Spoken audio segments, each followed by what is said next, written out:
Right, at the end of the last video, I was saying there are maybe in my work, maybe about 6 times that I've used videos as sources, but always very carefully.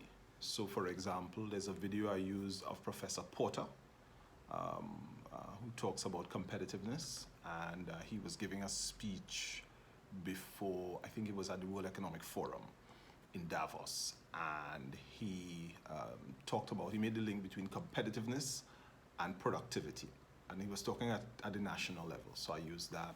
I've used a couple of videos from Professor Brinsley Samaru, who is a historian, I believe, don't quote me on that, but he's I think he's retired now, but I think he's Professor Emeritus, so he has that title for life, from the University of Trinidad and Tobago. So I've used maybe 1 or 2 videos of him giving lectures as sources of information, mostly historic information. I have used a video or 2 from now Dr. David Mohammed. I don't think his doctorate has been conferred as yet, but he's finished everything and he's passed his stuff, and I'm very proud of David Mohammed. And he's been very, very supportive in this work as well. I've used a couple of videos from him as well. And I've also used some work from his book, Black Studies.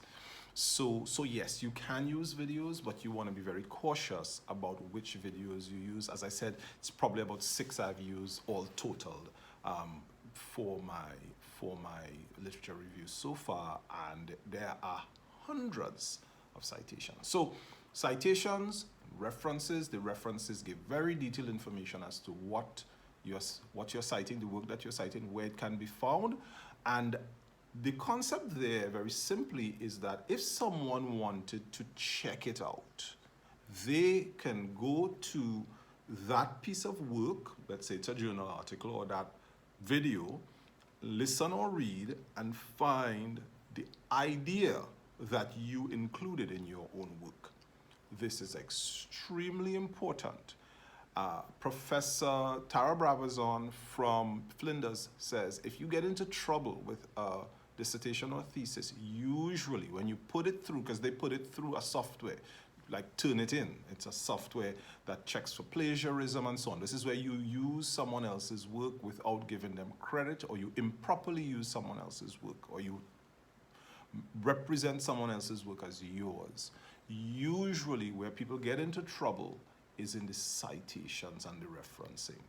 It is critically important that you use good sources and then you cite those sources within the work, and there are different styles for that. I'm not going to cover that here.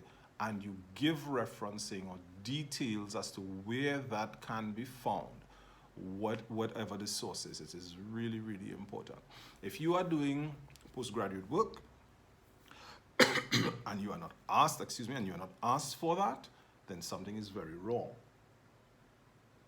I will do another video very shortly on how you manage all these sources. All right, so this is another installment in the PhD Chronicles. Hope it was helpful for you, and talk to you soon. Take best care.